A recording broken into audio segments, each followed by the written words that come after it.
I think I'm loud enough now. Do not need this.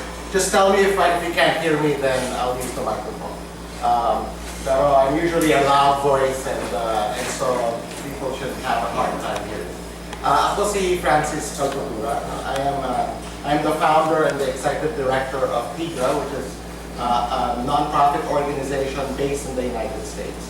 We've been around since 2005. And our main intent is to try to build to aggregate the economic power of immigrants based in the United States and outside to impact industries that are dependent on their money and their labor, right? And so we're going to look at that when Melissa does kind of her presentation, specifically around tourism.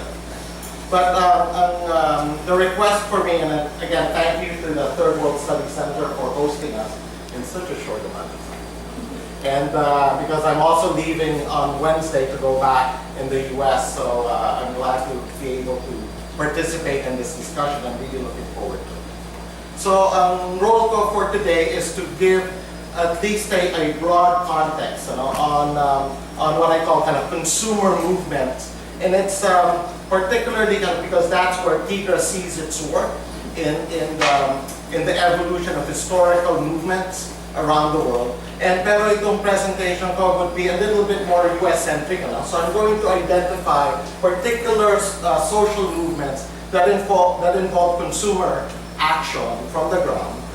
And then to frame some of our conversations, I'm going to identify a few of the major characteristics of all of these movements. And then to lay out a few of the challenges or tensions, right, that we've identified as part of the evolution of these movements, just for us to keep in mind as we have these conversations. So, and I'm sure some of these are familiar to you. So I'm going to identify maybe about 4 or 5 different kinds of social movements or consumer movements that we've looked at, that I think there's a lot of lessons for us to draw from these. Una, and this is the Boston Tea Party was the seminal activity or seminal campaign that really booted out the British from colonial rule of the United States in 1776. Right? So ang ginawa dito ng mga people who went to the colonies in the United States during that time was in fact to go against British rule. They targeted the tea producing companies to say that in fact we're not going to drink your tea, you know, until you give us freedom. Right? So itong Boston Tea Party was an activity that was brought together by the residents of the colonies at that time in the United States to yung parang tinapon yung mga tsaa dun sa in the Boston harbor, right, as a form of protest, because in fact the tea that they were drinking, right, they were not allowed in fact to buy other tea except from tea that was coming in from England or from Britain, right. Tapos may tax pa yung tea nila, and then so they were feeling that they were being taxed by the tea and other kind of products coming from England, but they didn't have any representation in how the colonies were being governed. So the slogan at that time was "No taxation without representation." Right? So this was one of the things that in fact helped fuel the American Revolution during this period of time that resulted in the booting out of the British colonial power and then the success of the American Revolution in 1776. So ano una ng ano natin? Familiar naman kayo dito. Kasi ano tayo, US colony tayo. No? So, meron tayong nito. It's ironic that the Tea Party is now what was used by this right-wing group now in the United States. And they call themselves the Tea Party. Yeah, it's just but they're really directly opposite. You know, the values that these people did. You know, what they're trying to do is bring it back maybe to the time. You know, they want to bring the United States back to the Middle Ages. That's all I'm gonna say. Madami mga ano dyan. Maybe we'll do that in the discussion. The other thing that happened, right, in the U.S. history, right, is slavery. The U.S. was really formed with slaves mostly coming from Africa, right, black slaves, essentially were the labor that produced the economy of the U.S., especially after the Revolution and independence, right. So in about the mid-1800s, right, syempre, umalsa na rin yung mga slaves. They wanted to be free, right? And they had supporters from all around the country. And one of the things that, and that became known as the abolitionist movement. So there were people in the abolitionist movement who took a particular campaign on trying to end slavery in the United States. And this campaign was really formed by people who said, do not buy goods, especially because yung slaves was mostly around cotton, right? Do not buy goods that was produced by or use the products of cotton produced by slaves, right? So do not buy dresses, yung mga baro and all that kind of stuff, right? Of slave-based labor, right? So there was a campaign, mostly by the religious sector, by the Quakers, in the United States that said, do not buy products that was slave produced. And then they helped produce and helped foment some type of local entrepreneurship in some of these different places that said, do not buy clothes, pero we're going to produce slave-free clothes, right? And these slave-free products and clothes, we're going to sell them at these anti-slavery fairs. So yung mga tiangge, like tiangge sila all over the place, in order to promote slave-free products in these different places. So may alternative yung mga tao to buy products and especially clothes that were not produced by slaves. Again, as an act of going against the slavery, as part of the anti-slavery campaign. So yun, an abolitionist movement.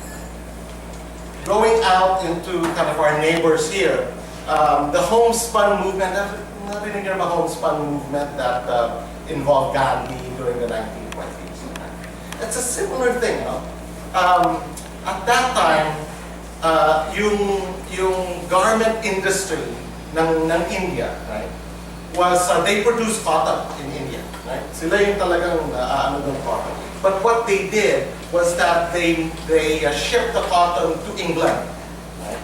And then in England is where then they produced all of the clothing, cotton-based clothing, and then they shipped it back to India. Right? Tapos ang batas nung British colonial government sa India was that you cannot buy cotton except for the cotton that's produced from England. Right? So pinagbabawal nila yung mga locally produced goods.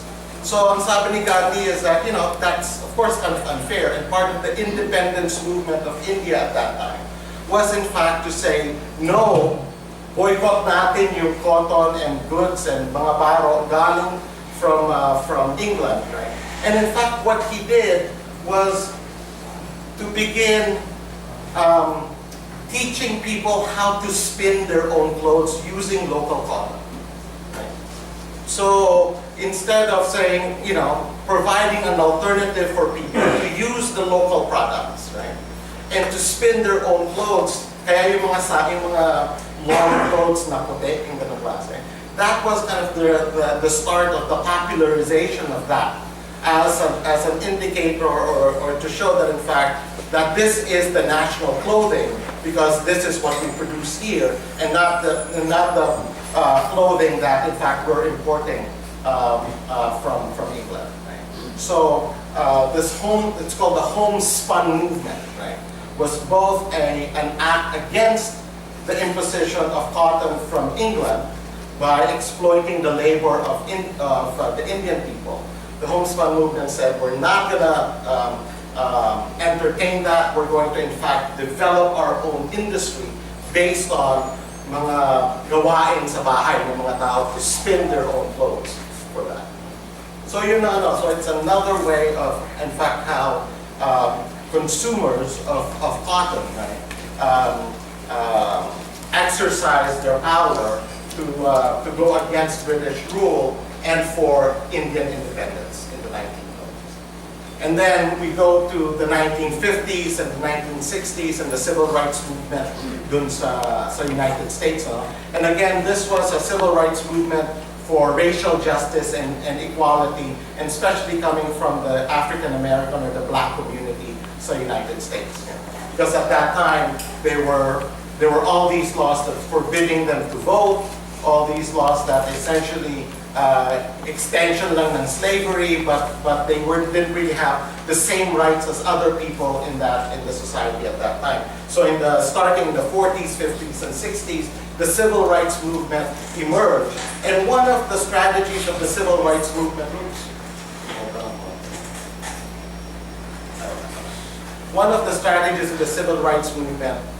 based in the cities. May campaign sila na nagsabing, do not buy where you cannot work campaign. Right? So tinatawag na selective patronage movement. Right? Do not buy where you cannot work.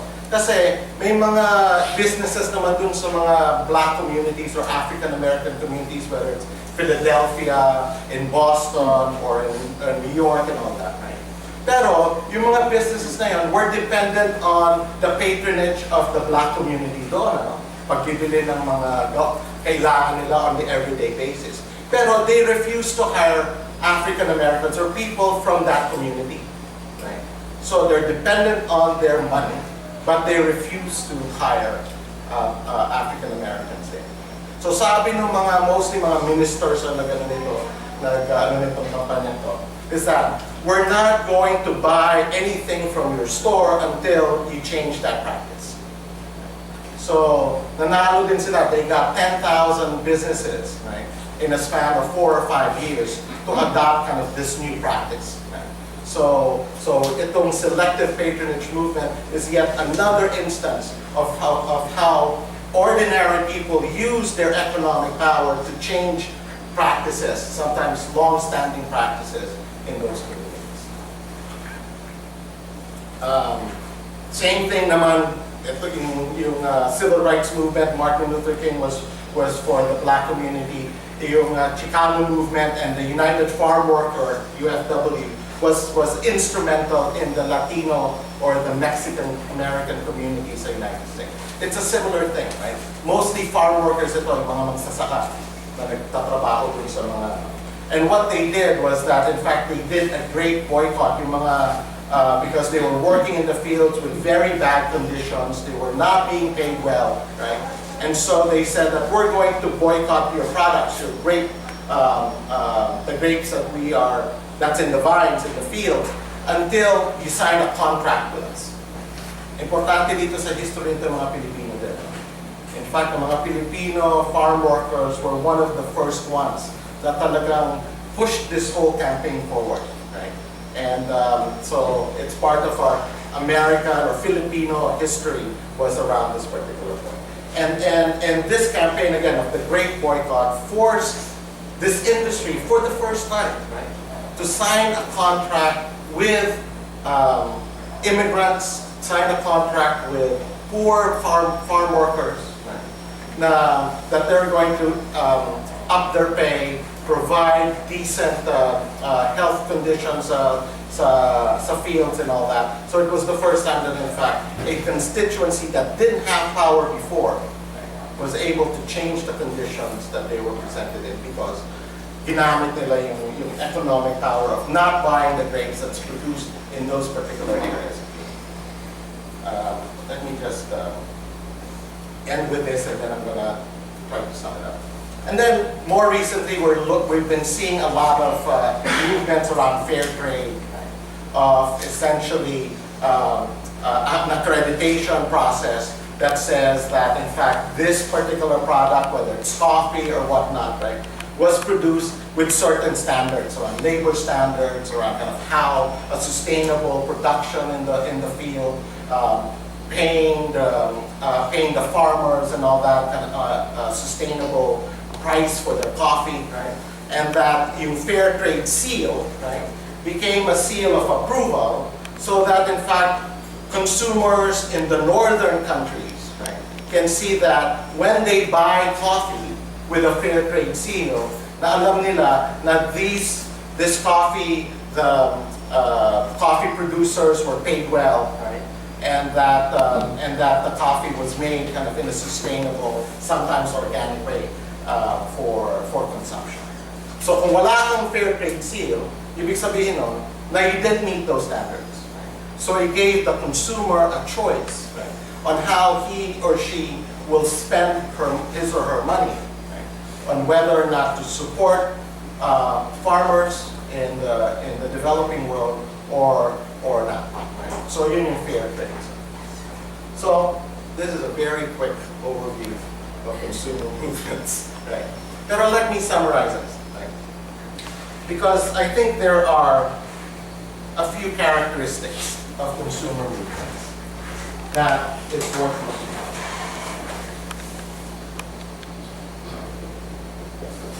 Una, is that in fact it is dependent on individual action. Right? So, kung sino ka kasi you're buying stuff, right? You can make a decision on what you buy. Right? So you could either support a good producer, right, or punish producers who are not abiding by certain standards. So yun ang una. It's an individual action. As opposed to the more traditional strategies for developing change. For example, if you're a union, right, so you are doing collective action on the shop floor in order to change the practices of that particular employer. This one is more dependent on individual acts of consumer leverage. Dalawa is that, in fact, it focuses on local action, right? Meaning acting locally. Kasi sa kayo bumibili, you buy stuff kind of at the corner, or you buy stuff there. So it gives people a way to do local action that may have transnational or global impact. Because it changes the policies and the practices of transnational corporations. So yun ang Katlo is that really it is an economic intervention. It gives people a way with their economic power to intervene in how that industry or that system works. Kaapat is that, and this is especially significant in the Philippine context,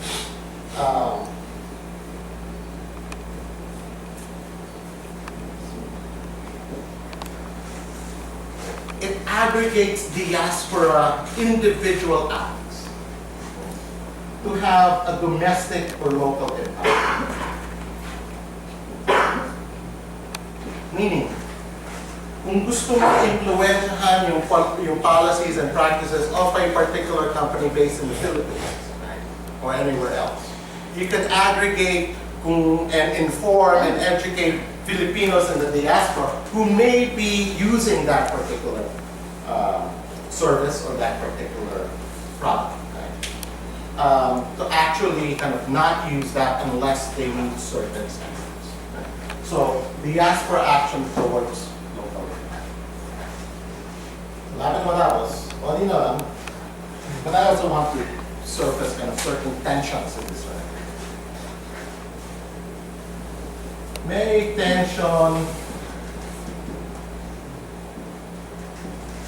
of doing a boycott strategy versus a boycott strategy. Meaning, boycott yung huwag kayong bibili. Boycott is bilhin nyo to. So magkaiba yung strategy na yun. So it's either kind of meeting economic punishment of industries, or providing alternatives to those products and services. So may tension yan, voice out ng balikan. Tapos itong pinag-gusto. There's also a tension, what I call, sorry yung spelling, I think tama naman yung spelling. The ascetic versus the aesthetic, right? Ascetic meaning, ang role ng mga consumers, right, is to deprive, right?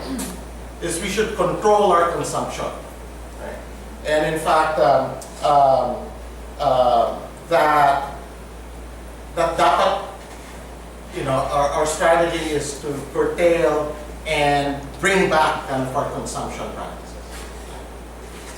And one of those ways is to not buy stuff from these particular places. There's a tension between that and the aesthetes, right? And the aesthetes naman sabi, we want to support, we want in fact these things, right? Gusto natin that we want good clothes, right? That is useful for us, right? And that what we really want to have are more alternatives that can provide good clothes, right?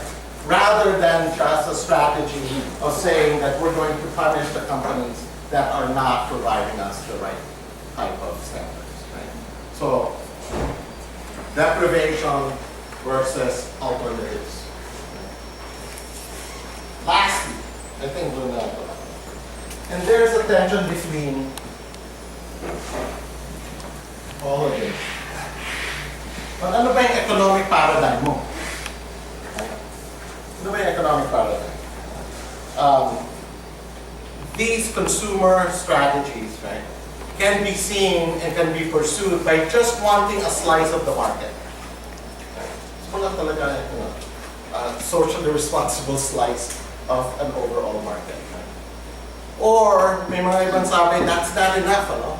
That in fact, what we want to do is to build an alternative economic system, right, by using the power of the consumer in order to make that happen. So, my tension on how that gets done. So,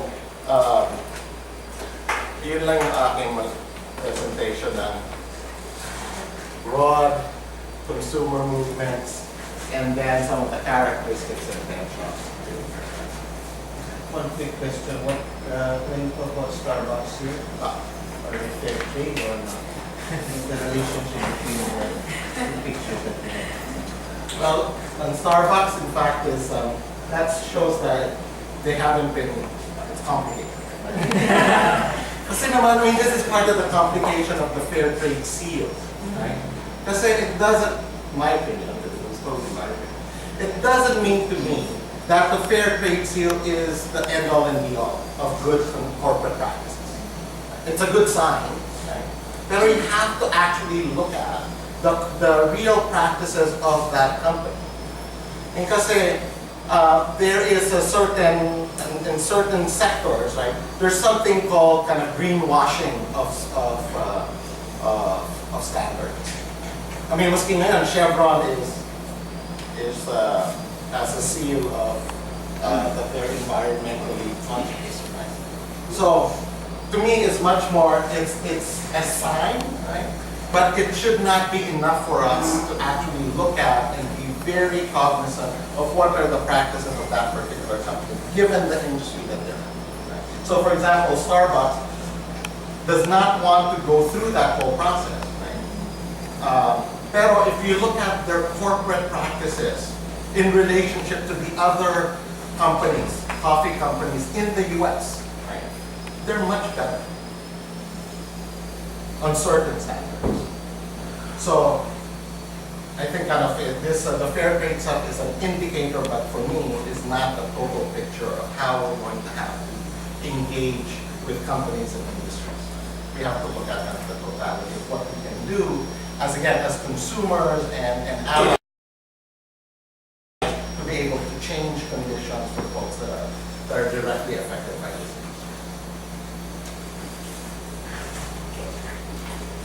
Yeah. Sorry, natagalan eh, so. I just like to share something about Starbucks. Okay. Actually in Spain, alright, they forbidden Starbucks from entering to protect their own coffee industry. And they're fine. They're not less of a tourist attraction. I mean, they're not less of a tourist place. Well, they're probably suffering, but not because of the absence of Starbucks. Okay. And I don't know why we don't do the same here. We have so many Starbucks all over, and yet we have wonderful coffee. We have our own Figaro, our own, I think in Boracay they have all these little coffee shops that are selling real coffee, and yet all the profits, all the consumer money is going to Starbucks, who is not even investing in any, let's say, coffee plantation here. It's all going back to the States. Right? So I think if you're bringing up Starbucks, I think we should start thinking about not even, okay, you've done your duty, you made money enough, please leave. Then you need to just a comment on it. I think in general that's true, right? But I think we have to be a little bit more nuanced about it, right? Kasi, what is the practices of the local producers here in the Philippines? Do they meet kind of certain standards as well, right? And so, I think kind of demonizing a foreign company, and I'm all for that, right? But demonizing a foreign company because in fact it's not, it goes against kind of some nationalistic kind of impulse, right? And again, I understand and support that. But it can mask what are the practices of the local companies. And in fact, the practices of those local companies and the folks that own them are any worse or better than Starbucks. Right? So to me, we have to be a little bit more nuanced about how this can happen. Can I just, I feel like a lot of people want to say stuff, so I'm going to try to facilitate maybe for 5 minutes, and then I'd like Amy to also speak about her work with culinary heritage stuff, because I feel like it kind of goes with, so who has questions? If you put your hand up now, you get on the list. Okay, you can speak, and then you. So we'll have 2 questions, and then we're going to move on. This is like why I would like to introduce myself. I am the regional director of the World Heritage Organization in Mencias, and we promote fair trade actually. So I would like to say about the coffee producers, what you are saying is right. Not all Filipinos are aware that we have very good coffee, or we have a lot of very good coffee. I mean, it takes one to see the producers who are, or the farmers who are making this coffee. If we just would try to promote the coffee or to mainstream our own coffee, then you are right, ma'am, that we don't have to buy more of the Starbucks coffee, which are imported coffee. Okay. We have been to Quezon. We visited, Marion is my colleague, who is our membership and monitoring officer of the World Heritage Organization. When you talk about monitoring officer, ito po yung tumitingin, can I speak in Tagalog? Ito po yung mga tumitingin kung totoong yung mga producer po natin na nagpo-practice ng fair trade ay totoong nagpo-practice ng fair trade para pagka binenta nila yung nila, hindi naman sila masasabing denial, hindi naman sila masasabing kunwari fair trade or kunwari doing what is good for the environment, yan hindi naman. So, ang sinasabi lang natin dito, mayroon hong chance, malaki ang chance na maitaguyod natin yung mga small coffee farmers in the Philippines, na isa sila ngayon sa mga mahihirap. Kasi ang farmers in the Philippines, no? Isa sa mga mahihirap na sector. Coffee lang yung pinag-uusapan natin, pero on the side na ng coconut farmers.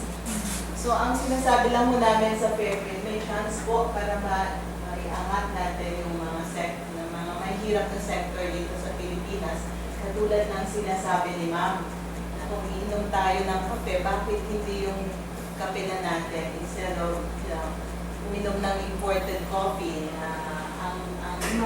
ang profit ay pumupunta sa mayroon na, hindi doon sa wala pa. So, kaya tayo nag-uusap ng ethical consumption kasi we would like to really push the market doon sa paggamit or pag-consume ng mga products na talagang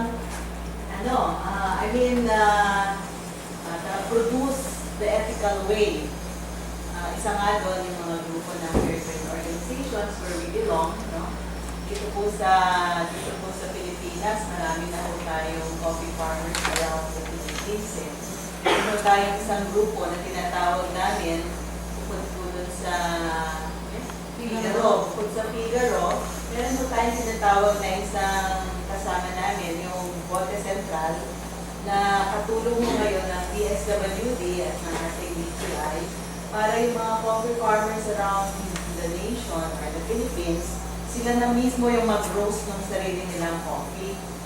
Para ho, kasi nangyayari ngayon, may middleman tayo, nangyayari, bibili natin yung coffee sa farmers, nadali natin sa isang lugar para i-roast, tapos ibabalik natin sa lugar ng farmers para inumin nila. So meaning to say, bakit hindi natin turuan yung mga coffee farmers natin para sila na yung magsarili, mag-roast ng coffee nila, makapag-timpla, no, makapag-blend ng coffee nila, at may-offer sa market para yung profit diretso na sa kanila. So yun sa pwede natin gawin sa ethical consumption. Of course, yung sinasabi po ni Sir, yung history maganda, di ba? Nagsimula ang tao na maging conscious doon sa pagbili nila at sa pagkain nila. So, and we think that magiging malaki yun kung sama-sama po tayo, natitignan kung paano ang paraan. Nandito po kami kasi we would like to learn from you. Hindi lang dun sa ginagawa namin, pero paano pa ba yung kulang dun sa ginagawa namin para mas maging relevant, para mas maging malaga kung ethical consumption sa bansa. Kasi sa bansa lang naman muna tayo itinin. Kasi we are all living in the Philippines, no? Although karamihan po sa inyo are naka-base yata sa US or sa Canada or sa Australia. Pero po yun yung purpose kung bakit gusto natin pag-usapan more the ethical consumption. Kasi ang Pilipinas po, there is a decreasing poverty, di po ba? A lot of CSO, a lot of non-government organizations, a lot of corporate social responsibility groups are really trying very hard to help our Filipinos to really be alleviated from poverty. And ethical consumption is a way, it's a good way of how we can alleviate poverty actually. So we are very interested to share what fair trade can do as far as ethical consumption is concerned, and we are also willing to know more about these people who are speaking during this. Yun lang po sir, that's about fair trade. My Tagalog is not very good. Sir. Maybe I repeat what you said, I don't know. But basically, what I understand is that from the first movement you presented to the fair trade, I think there's a jump from more like local character to bigger transnational character. And to what extent do you think that is controllable for ethnic consumption? Because of course organizations promote fair trade and this kind of practices, it's you don't feel as involved as a consumer in the movement because you only see the label and you say, oh, it's okay. But you're not really the one to consciously put that label on the product because it's not a local producer that you know, that people around you speak about, etc. And there's also the fact that transportation is not ethical. Like big transportation from one continent to another, if it can be reduced, it's also an ethical move for consumerism. So to what extent do you think we need to go through the local to solve all these issues? I would prefer for us to hold that Yeah. and then hear from folks. I mean, not learn better, but I think that we would all have a sense of how to do this one. So let's just maybe hopefully in our larger discussion, because after all we've heard from all the speakers, we're going to open the floor again for a better facilitated forum, hopefully, so that we can answer the questions. But I think those are great